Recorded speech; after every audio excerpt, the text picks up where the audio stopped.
So welcome everybody to Argonne National Laboratory for the dedication of this great building, the Energy Sciences Building. We're delighted and honored to have all of you here.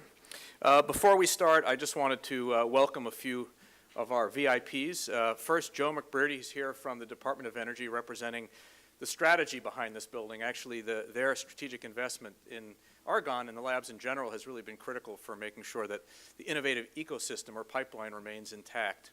So thanks for coming, Joe. It's always a pleasure to have Senator Durbin here. Actually, especially a pleasure given what's going on around the world today, and I know you're just coming back from Kiev, and we really feel honored that you would join us on this important day, given that all these other things are happening. As many of you know, Senator Durbin has long been a friend of this laboratory, has really supported not only the lab specifically, but more broadly science, and the innovation ecosystem has been, one of his great foci over the last years, and so we really appreciate all he's done and look forward to his comments. Also here with us today is Congressman Foster. Congressman Foster loves to switch around to different national labs. He was the congressman before for Fermi. Now he's our congressman, and we're delighted, partially because as a physicist and a scientist himself, he understands the value of this kind of modern facility for making sure scientists can do absolutely what they have to do to make sure that innovation keeps occurring. And I'd also like to welcome Illinois State Senator Tom Cullerton here as well. Thank you for all you've done, and in particular for you and the community in general for being tremendously supportive of this laboratory as we go forward. Don Levy is here, who's Vice President for Research and National Laboratories at the University of Chicago, a long colleague, friend, and really an important part of the laboratory strategy, which has enabled us to make the case for this great, wonderful new building. And finally, I'd like to acknowledge Larry Shook is here, who's the Vice President for Research from University of Illinois.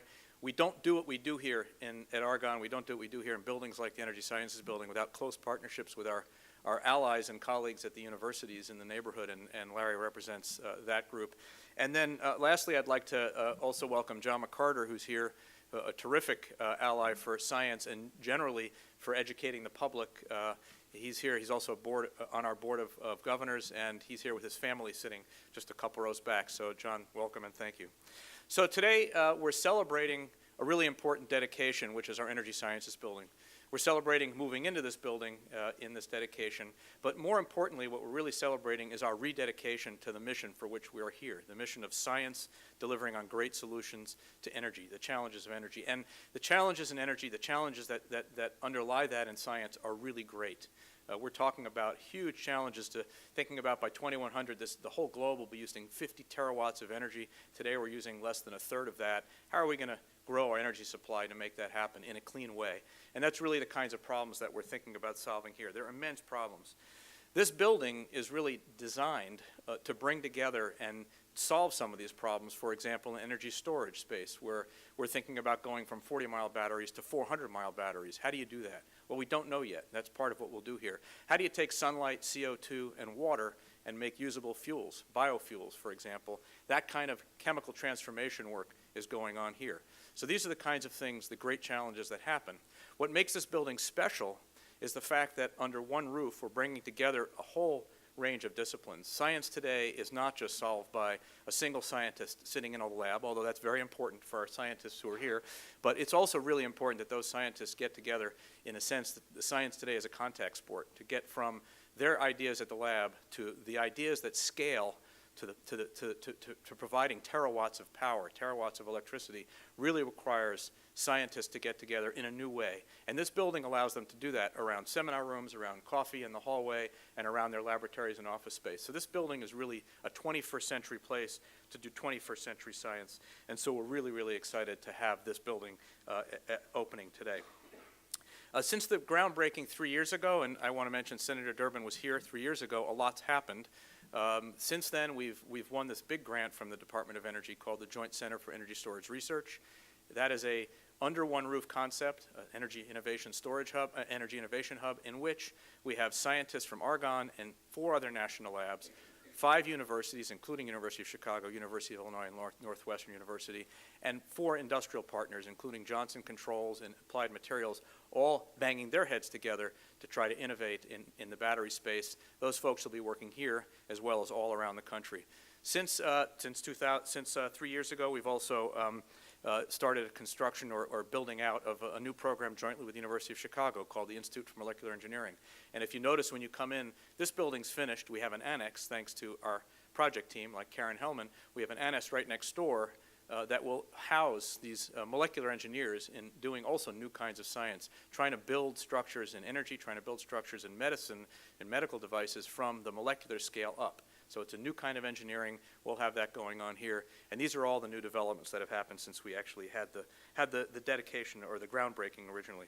So this building, to conclude, is really a very important investment. The Energy Sciences Building is a very important, we believe, investment in the future of the United States, in the future of Illinois and the region, and in the future of science and engineering in general for the country. And we're here to celebrate that completion. We're here to celebrate the rededication of our efforts toward science that will ultimately solve the energy challenges. These challenges I've already mentioned are immense, huge in science and energy, but we believe we're here to provide those. This building will provide if you will, a framework for accelerating that discovery to keep the U.S. in a leading role, bringing together these experts under one roof at one time.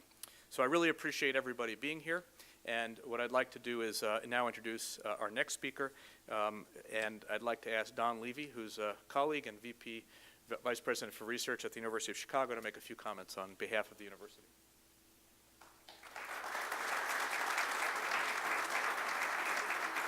Eric, thank you very much. I never know whether I'm speaking on behalf of the university or on behalf of Argonne. We're trying to get a close enough mix, so I regard myself at home in either place. Nonetheless, this is a wonderful occasion for both the university and for the laboratory. I particularly want to welcome our visitors from Washington and note that you've been able to escape the snow in Washington by coming to Chicago. Not many days when we can make that claim. This is a particularly meaningful dedication for me. I think this is the first building since I've been on the job where I attended both the groundbreaking and the dedication of the building. I was told early on that Mayor Daley would never go to groundbreakings because he had gone to too many of them where there was never a dedication that followed it. The building never got built. So I'm pleased that that's not the case here, and we're actually occupying the building and doing science here. As Eric said, the kind of science we're doing is very important to Argonne and very important to the university. There are types of science which, in fact, you can still do in the traditional manner. One scientist, one principal investigator, half a dozen grad students, a couple of postdocs in a laboratory doing the science. And that does work for some areas of science, but more and more, the really important problems, the big problems, require a mixing of all sorts of disciplines. We're learning that at the university, we're learning that at the lab, and this building represents what needs to be done in order to get that kind of work going. As Eric said, one of the big things for the university is the fact that the Institute for Molecular Engineering will be housed in part in this building or in the annex. And this is very important for the university. The university has had traditionally no engineering school. I don't say this with any pride. The University of Chicago would be a better place today if we'd have had engineers from the beginning. But we haven't, and one has to make a start somewhere. And we're making it with molecular engineering. I think it's been enormously successful from the point of view from the university, from the point of view of Argonne, from the point of view of the Department of Energy.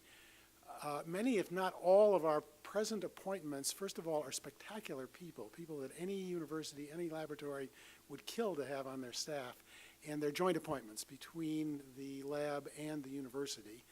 And that's the way IME is going, and again, this building will play a lead role in it. One of the advantages, by the way, is we don't have enough space at Chicago. We're building a new building in Chicago, which will open in the fall of 2015, which will house molecular engineering, but it's not up yet.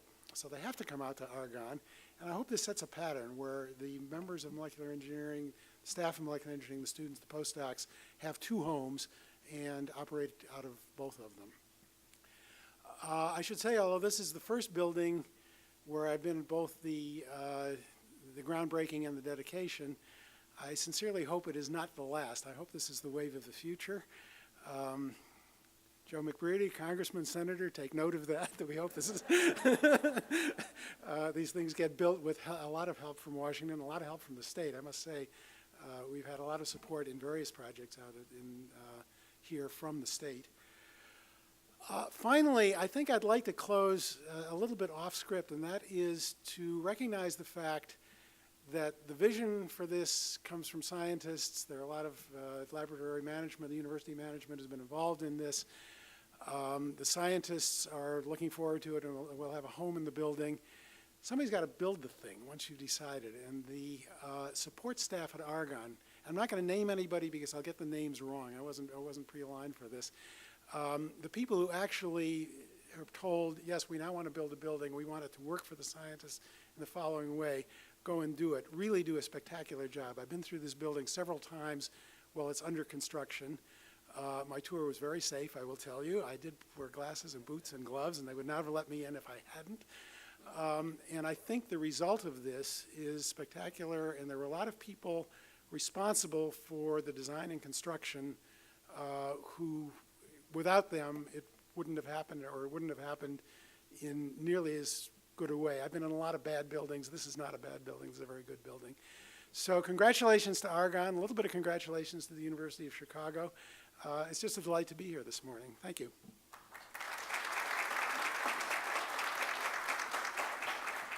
Thank you, Don. So in building a 21st century facility like this is very expensive, and we couldn't, of course, do this without Department of Energy and effectively taxpayer money. Now, of course, the Department of Energy has been tremendously strategic and thinking about how you spend so much money to make sure that the great mission occurs, but also to make sure that the project is run safely, it's run on schedule, it's run within cost. And I would say of all the departments, including DOD, NIH, I hope there aren't other departments represented here today. Department of Energy has really done a spectacular job at delivering on taxpayer dollars, the use of taxpayer dollars.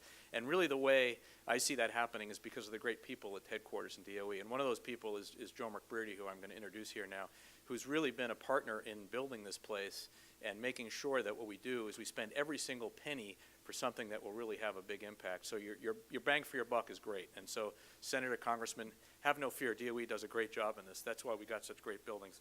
So I'd like to introduce Joe Mccarter on behalf of the Department of Energy. He's Deputy Director for Field Operations in the Office of Science. As you know, the laboratory is primarily operated by the Office of Science within DOE, and really a lot to Joe. So Joe, why don't you come up and say a few words?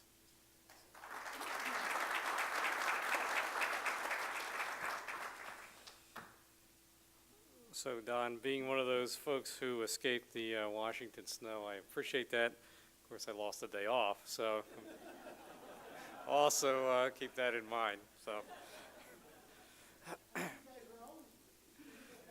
telework. Senator Durbin, Congressman Foster, Dr. Levy, Dr. Isaacs, distinguished guests, Argonne National Laboratory and the Department of Energy staff, welcome, and thank you very much for inviting me to share in this very special day and this dedication of the Energy Sciences Building. I must say that I'm honored to be able to celebrate this dedication with you today. The Secretary and Pat Damer were not able to join us at today's dedication, but send their sincere best wishes and congratulations on a job very, very well done. And as you can imagine, I'm filling in for them, so I have some pretty big shoes to fill this morning. But I'll do my best. So today marks yet another successful accomplishment in the advancement of scientific research for our nation. The completion of the Energy Sciences Building is a real success story. And let's just reflect on that just for a moment on what it really means. So surrounding us today is about 175,000 square feet of metal, concrete, wires, plumbing, and glass. Probably some gas in some of the pipes too, but we won't worry about that right now. 3 years ago, these materials were not even formed into useful products. But over the past 3 years, the hundreds of men and women who have worked tirelessly to design, engineer, and build this facility have transformed those materials into a structure that is frankly not only architecturally stunning, but even more impressive for what it means to the world of science today. At the end of the day, however, if we were left if the building was just left to stand alone, it would just be another building. So what makes this one different? Is it the state-of-the-art electronics and data management? Is it the modern energy-efficient design which reduces energy consumption? Or is it the flexible lab design? Well, it's all of these things, but really it's something far, far more. What excites me about this building is the science that will be produced here. What ideas are first thought of within these walls? What collaborations between different scientific disciplines, which were purposely brought together in this building's design to solve tomorrow's critical scientific mysteries? What answers to critical questions based on the data-driven research? That is what really excites me about this building. And I will just have to harken back for just a moment here to discuss my past life as a Navy submariner. As many of you know, before a U.S. Navy ship is commissioned, it's really just kind of a piece of metal. It doesn't have a flag. It's not a part of the United States Navy. But as soon as the crew runs aboard that ship during the commissioning ceremony, it becomes a living, breathing entity with huge potential and huge promise. And ladies and gentlemen, that is exactly what I see here today as we stand before stand inside this Energy Sciences building. I see a living, breathing, intensely curious entity, an entity eager to forge paths to future scientific advances in some of the most exciting areas, including materials research, catalysis, and battery development. The scientists and staff who will bring this building to life will drive new innovations that we probably cannot even yet imagine. And these innovations will power our homes, our transportation, and yes, even our entire lives in the near future. This building is a reflection of its scientific mission, and it has such potential and such promise. So let's just for a second cover some of the many successes of this project. It was built 3 months ahead of schedule, and it was built well within budget. So what does that mean? What does well within budget mean? Well, in this case, it means approximately $15 million below the initial estimated project cost. So that's good, right? We want to save money. Hopefully that design and engineering worked well. So what did we do with that? Well, the laboratory, working with the contractors and with the Department of Energy, decided they could design, engineer, and construct another 13,000 square feet of usable space for offices and collaboration space, while the remaining funds were used to build the 15,000 square foot materials energy module, which is still under construction outside. Pretty darn impressive by anyone's standards. And this was a task accomplished by dedicated federal laboratory and construction employees.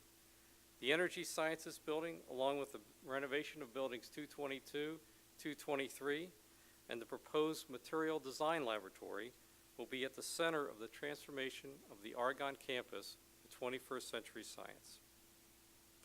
So before I finish up, I'd like to take just a quick opportunity to recognize several folks who have devoted a good chunk of their lives over the past 3 years to this project. First, without the leadership of Eric Isaacs, this project would never have come to fruition. Eric, thank you very, very much for your leadership in driving this project to completion. And also from the laboratory, I'd like to mention Al Saddleberger, Peter Littlewood, Stephen Streifer, Karen Hellman, and Jeff Sims. And as we all know, the relationship between our national labs and federal staffs are crucial for enabling the mission, as it's certainly the case here with the ESB. The federal folks who are well-deserving of note include Mark Jones, Gordon Fox, and Gary Brown from the Office of Science Headquarters, Joanna Livengood, Jeff Roberts, George Palunas, and Angela Harvey from the DOE Argonne Site Office. To all of you, thank you very, very much for a job well done. And of course, I should mention Warren Hendrickson of HDR and Dave Trollian of Clark Construction and their teams, whose ideas and efforts melded with lab folks so skillfully to make this building a reality. Thank you. So finally, let me close by saying the Office of Science is committed.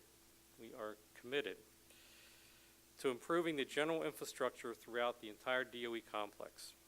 This is a significant part of renewing the department's scientific base. The Office of Science alone has constructed more than 800,000 square feet of new laboratory, office, and collaborative space over the past 8 years, while we have been able to tear down almost 450,000 square feet of inadequate facilities. However, much yet still remains to be done. Continually renewing the infrastructure at our 17 national laboratories is an important goal for the department, the Office of Science, and more importantly, for the scientific mission itself. It is essential that we enable these talented scientists from across the globe to further advances on the frontiers of research by providing them the best facilities possible to conduct the best science, to get the best innovations. Once again, congratulations to Argonne and the DOE Argonne Site Office team for an outstanding job with this impressive facility. Thank you.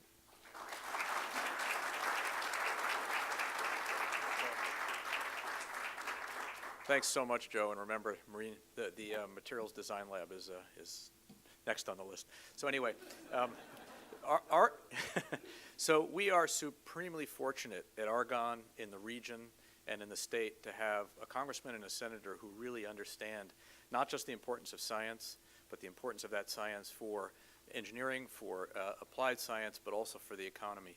And so it's with this that I'm really delighted to introduce our next two speakers. First, Congressman Foster, who, as I've already said, is a physicist himself. A little plug, he'll be coming back on Wednesday to give our director's special colloquium on a scientist's life in Congress. But we're really delighted to have the congressman here. As I said, he has represented 2 national labs, so he really gets it. He understands the value of this kind of facility. And so I'd like to invite the congressman to come up and make a few comments.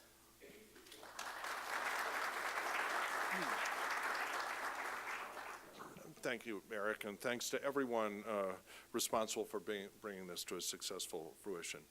The investment that was made here was made into the teeth of a storm. In the last 3 years, spending on federal research and development has decreased by over 16%.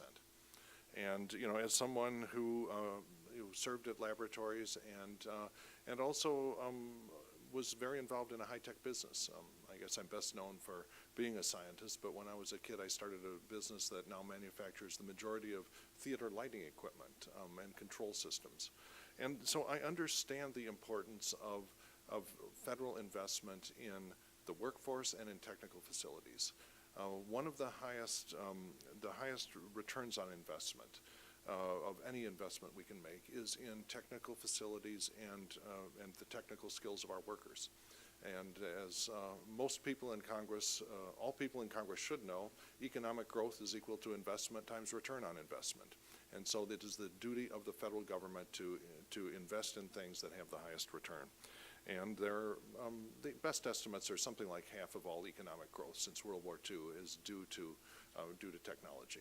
And so that is why I am so proud and happy that we are now repairing one of the key elements in the innovation pipeline that Eric talked about. This is there's a continuum between curiosity-driven research where a scientist will just work on whatever he thinks might be, he or she might think is interesting, and then talk to a colleague, and the colleague will say, you know, that might have an application here, and then that will turn into a commercial application. And so I got a quick tour of the building here. And it's built around corridors. In the central corridor, you have the power, the gas, the utilities, the technical systems that are necessary to just support the laboratories. On the 2 outside corridors, you have the people corridors. And this is where you're going to bring together not the technical systems, but you're going to bring together the people from universities, from business partners, from the National Laboratory scientists and their support staff. We'll be working together and collaborating and having those discussions that will cross-fertilize and make this a productive building to work in. So I'm very envious of the scientists who will be working in this building, and I really want to congratulate everyone involved, including my old friend Jeff Sims. Thank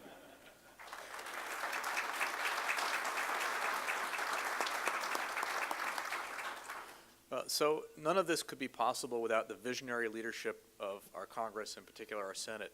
And our next speaker, our last speaker, cleanup speaker, needs absolutely no introduction, Senator Durbin, but I'll say a few words anyway. Senator Durbin has been really at the forefront of science and energy, and even with that, he still remains also plugged into the biggest challenges we're facing in the nation. So he's generous enough to give his time to us today But as I said, he is also plugged into the challenges on defense side and international relationships, working the Russian problem, et cetera. We are really delighted that he continues to take the time. Senator Durbin sits on a very important committee for us, Energy and Water, which does focus on how the nation delivers not only in research, but also in engineering and policy, frankly, to ensure that this nation remains rich in our resources, rich in energy, rich in our water supply, and very much appreciate the fact that he's here in Illinois. So with no further ado, I'd like to welcome our Senator.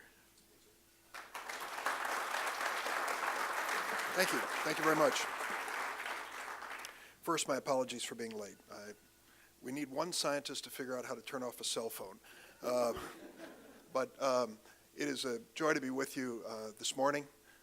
As a graduate and practicing political scientist, it is great to be with my sisters and brothers dedicated to science, and that's a joke. And especially a practitioner in physics as well as political science, my friend Congressman Bill Foster. Thank you. Joe, thanks for coming out from Washington and being part of this as well. And thanks to the University of Chicago as well as Argonne for the great work you're doing leading to this moment today. I got on a plane Saturday night in Kyiv, Ukraine, where the big question was, what is Putin going to do next? And got off a plane in Chicago yesterday morning where the big question was, when in the world is this winter ever going to end? Interestingly enough, both of those topics are going to be addressed by this energy science building. Because if you analyze the strength of Vladimir Putin, it goes beyond nuclear weapons and it goes beyond an army. It's his energy resources and how he uses them to extort political behavior in surrounding countries. It's the impact he has on the growth of the European Union because of the natural gas that it's provided. And it's his threat to cut off these energy sources to those nations that don't cooperate that has put many of them in a very submissive position. In the Ukraine itself, there is an ongoing concern about what to do if he decides to raise the price of natural gas or cut it off. What will it mean to their economy? So when we talk about the work being done here in terms of new energy sources, there are many countries around the world anxious for it because it means not only improving their lives, but also liberating them politically from some neighbors who may not share their values. That is certainly the case in Ukraine. Crimean Peninsula, when you do a little homework on that and recall your history, it's always been in the center of a big debate because it sits smack dab in the middle of the Black Sea. It is a warm water port for Russia. It's their access to the Bosporus and the Mediterranean. But it is also, may not be well known, the site of a shale project now in Ukraine to determine whether they can develop an indigenous energy source and nearby offshore drilling for other energy sources that Ukraine was counting on. So Mr. Putin's calculation includes energy as much as security, and in this case, they're synonymous. So what work we do here on energy sciences holds out the promise that we are going to offer opportunities to Ukraine, to the Baltics, to Poland, to Europe, and around the world for alternatives. And the second element, of course, is what about this winter? Will it ever end? Is there going to be an opening day this year? And it's a valid question, and it raises concerns I hope many of us, if not all of us, share about what's happening to the environment that we live in. What is it that we can do, we're able to do, to deal with energy that may reduce the threat of global warming and climate change? And it gets right down to that very specific issue. That's one that means a lot to all of us, and it means a lot to the next generation. So the work done at this energy science building may not cure this winter's threat to Chicago and Washington and so many other places, but it could chart us on a course that really leads us to a better world for our kids in years to come. I want to touch on a point that Bill made as I conclude here. 35 years ago, we dedicated 1.3% of our gross domestic product to federal government research, 1.3%. We're now down to 0.8%. A 40% decline in federal government research over the last 35 years. In many agencies like the National Institutes of Health, the failure to keep up with inflation over the last 10 years has cut down their real buying power by 22%. The investigators at the National Institutes of Health, just as another illustration, some in 1982, 18% of them below the age of 39. Today, 3%. This is very real. If we are serious about science, if we are serious about research, we've got to get serious about funding not only the NIH and biomedical research, but energy research as well. What we're doing today is absolutely necessary for America's future. This energy science building will be a necessary part of our future, but it's not sufficient. We have not made a national commitment to research. We need to do it for selfish reasons because it means more jobs, more businesses, a better lifestyle for people living in this country and around the world. But we also ought to look at this in terms of the global competition that's underway. As we strain to even provide in our research agencies a cost of living adjustment, the Chinese are increasing government research by 12 to 20% a year. In real dollar terms, in 8 years, they will surpass the United States of America, not to mention their cyber thievery. So what is going on here is a very real threat to our position in the world if we don't take research seriously. We are so hung up now with some meaningless debates about the future in Washington. I know it's frustrating to Bill, it's frustrating to me too, and we've lost sight of the essentials. The essentials, education, research, and infrastructure. If we don't dedicate this nation to those three purposes, we're not going to leave in the 21st century a better nation for our children to be part of. This is a step forward. I'm particularly proud that we were able to do this before its scheduled date and certainly under budget. That's always welcome to hear. But I'm especially proud that it's happening right here in Illinois. Thanks to everybody who made it happen.